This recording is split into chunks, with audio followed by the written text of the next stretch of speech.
ஆப்கி அதாலத்ல film star Ajay Devgn மீது உள்ள அடுத்த குற்றச்சாட்டு, இவருக்கு எதிரி. சில நேரங்களில் எப்படி தோணுதுன்னா, நீங்களே உங்க வீட்டை அடிச்சுட்டு மறுபடியும் பார்த்து சிரிச்சுப்பீங்க. நீங்க 2000வது வருஷத்துல உங்க எல்லா படங்களும் ஹிட் ஆகிட்டே இருந்துச்சு. நீங்க பீக்ல இருந்தீங்க. நீங்க ப்ரொடியூசர் ஆயிட்டீங்க. ராஜு சாச்சா பண்ணீங்க. பல கோடி நஷ்டம் ஏற்பட்டது. ஐ திங்க் எல்லா மனுஷங்களும் அவங்களோட லைஃப்ல லாஸை பார்ப்பாங்க. அப்புறம் ராஜு சாச்சா எப்படிப்பட்ட படம்னா, நான் என்னோட லைஃப்ல லாஸை பார்த்தேன். அதுல நான் நிறைய கத்துக்கவும் செஞ்சேன். படம் நல்லா இருந்தது, நல்லா ஓடவும் செஞ்சுது. ஆனா பட்ஜெட் எவ்வளவு அதிகம்னா அதனால அதை கவர் பண்ணவே முடியல. ஸோ அந்த ஒரு படம் தான் நான் என்னோட தப்புல இருந்து கத்துக்கிட்டேன். மகேஷ் பட் என்ன சொல்லியிருக்காருன்னா, அஜய் தேவ்கன் அந்த படத்தோட கடன் அடைக்க ரொம்பவே கஷ்டப்பட வேண்டியதாயிடுச்சு அப்படின்னு. அப்புறம் எனக்கு இது நல்லா இருக்காது. முதல்ல எனக்கு ஏதாவது கடன் இருந்ததுன்னா நான் முதல்ல ஒரு வேலை தான் செஞ்சுட்டு இருந்தேன். அப்புறம் நிறைய வேலை செஞ்சு முடிஞ்ச அளவுக்கு என்னோட கடன் எல்லாம் அடைச்சிட்டேன். ஆனா நீங்க சின்ன வயசுலயே ப்ரொடியூசர் ஆயிட்டீங்க, டைரக்டர் ஆயிட்டீங்க. நீங்க வெறும் ஆர்டிஸ்ட் மட்டும்தான். சின்ன வயசுனா 41. ரொம்ப அதிகமா?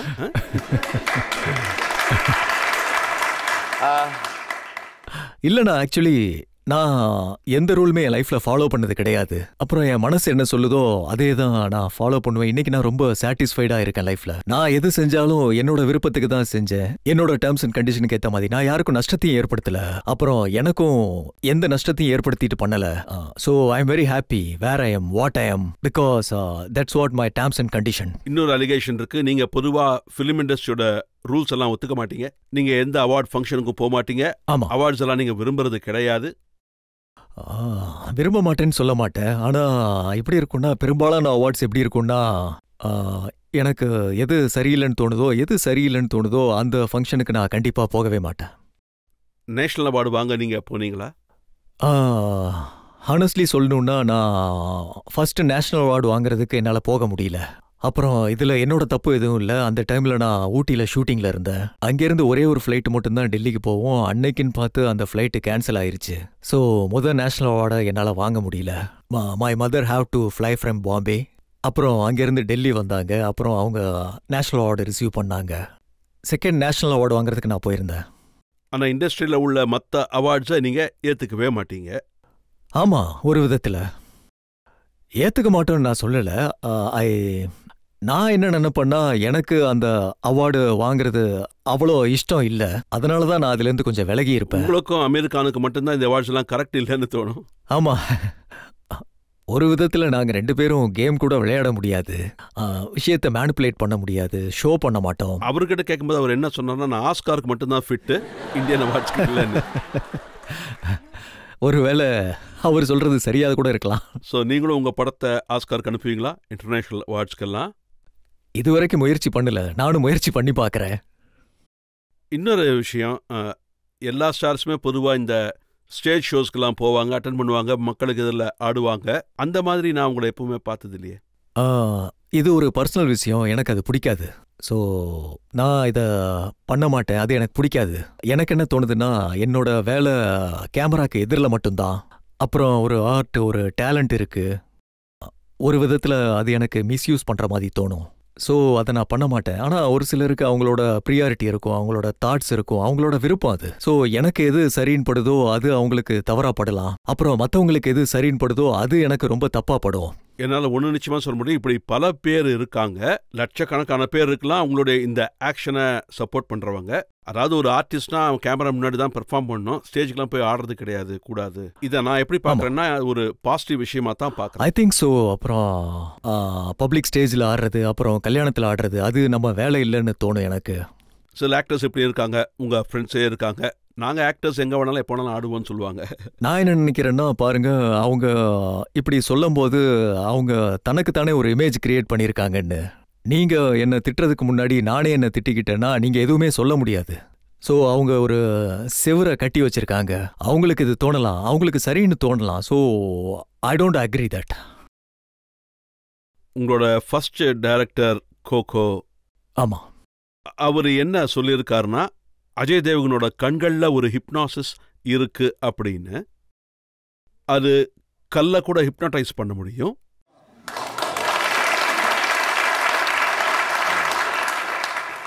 ஐ திங்க் இது ரொம்ப ஒரு அழகான காம்ப்ளிமெண்ட். நான் இதுக்கு எப்பயுமே ஒரு நன்றி கடன் பட்டிருக்கேன் இந்த ஒரு படத்துக்காக. ஃபூல் அவர் காட்டு, நான் அந்த படத்துல இருந்து தான் ஆரம்பிச்சேன்.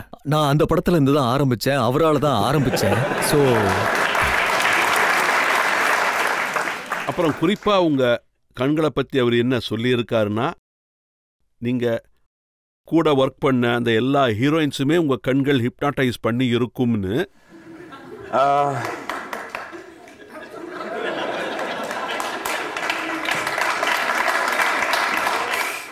நீங்க சொல்றது உண்மையா இருந்திருந்தா நல்லா இருந்திருக்கும்.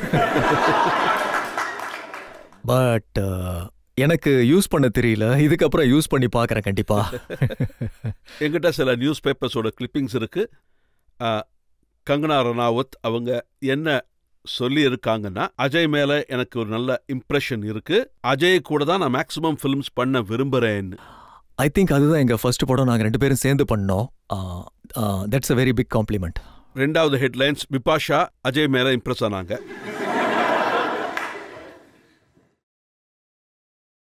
சார் இதெல்லாம் வெறும் ஹெட்லைன்ஸ். எந்த மூணாவது ஹெட்லைன்ஸ், அஜய் தேவ்கன் கூட என்னோட கெமிஸ்ட்ரி ரொம்ப நல்லா இருந்துச்சு, கரீனா கபூர். அப்புறம் நாலாவது, அஜய்க்கு எல்லாரோடையும் ரொம்ப அழகான சிரிச்ச முகம், Konkona Sen. I think compliments எல்லாத்துக்கும் பிடிக்கும். தேங்க்யூ. இதுக்கும் நீங்க தேங்க்யூ சொல்லணும் போல இருக்கு.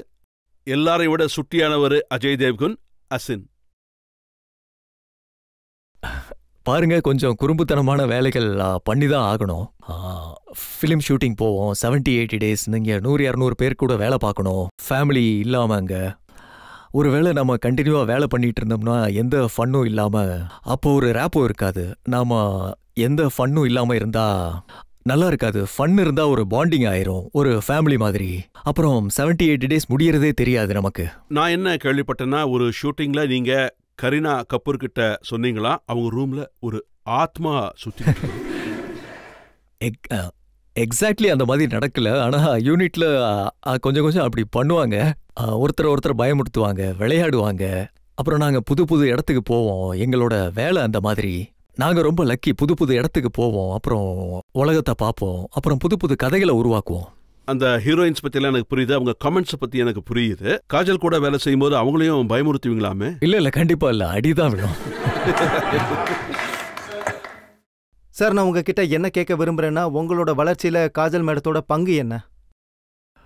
பாருங்க, ரொம்ப முக்கியமான விஷயத்த நான் சொல்றேன். ஒரு மனுஷன் வேலை செஞ்சாலோ இல்ல ஃபேமிலி லைஃப் அவனுக்கு இருந்தாலோ, அவனால சந்தோஷமா இருந்தாதான் அவன் பண்ற வேலையில அவன் கான்சென்ட்ரேட் பண்ண முடியும். அவன் வீட்டுல சந்தோஷமா இருக்கணும், வீட்டுல எந்த ஒரீஸும் பண்ணக்கூடாது. இதோட ஃபுல் கிரெடிட்டை நான் காஜலுக்கு தான் கொடுக்கணும். அப்புறம் நான் ரொம்ப லக்கி, எனக்கு காஜல் மாதிரி ஒரு மனைவி கிடைச்சிருக்காங்க. அப்புறம் அவங்களும் இதே தான் பிலீவ் பண்ணுவாங்க. அவங்களோட பாண்டிங்கும் இதே மாதிரி தான் இருக்கும். I feel like out cider. அதுக்காக நான் ரொம்ப பெருமைப்படுவேன். இந்த விஷயத்துல சாட்டிஸ்ஃபைடு இருந்துச்சுன்னா நம்ம வேலையில கான்சென்ட்ரேட் பண்ண முடியும். ஸோ ஐ திங்க் இதுக்காக மேக்ஸிமம் கிரெடிட்டை நான் ஃபேமிலிக்கு தான் கொடுப்பேன். நான் உங்ககிட்ட என்ன கேட்க விரும்புறேன்னா, எக்ஸப்ட் காஜோல், நீங்க எந்த ஆக்ட்ரஸ் கூட வேலை செய்ய விரும்புவீங்க? எங்ககிட்ட அதை ஷேர் பண்ண முடியுமா? இவர் எவ்வளோ ஆக்ட்ரஸ் சொன்னாரோ அவ்வளோ பேர் கூடயும் வேலை பார்க்க விரும்புகிறேன். நான் என்ன கேட்க விரும்புறேன்னா, உங்க மேரேஜ் லைஃப்ல எது உங்களுக்கு எப்பவுமே ஞாபகம் இருக்கும், அதை எங்க கூட ஷேர் பண்ணுங்க. எதுவுமே இல்லையா?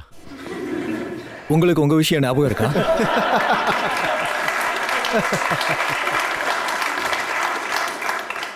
நீங்க என்ன சொன்னீங்கன்னா, உங்க கண்களோட ஹிப்னாட்டிச சக்தியை நீங்க யூஸ் பண்ணுவீங்கன்னு. ஆனா நீங்க இந்த ஹிப்னாட்டிசம் யூஸ் பண்ணி தான் காஜல் மனசை ஜெயிச்சிங்களா?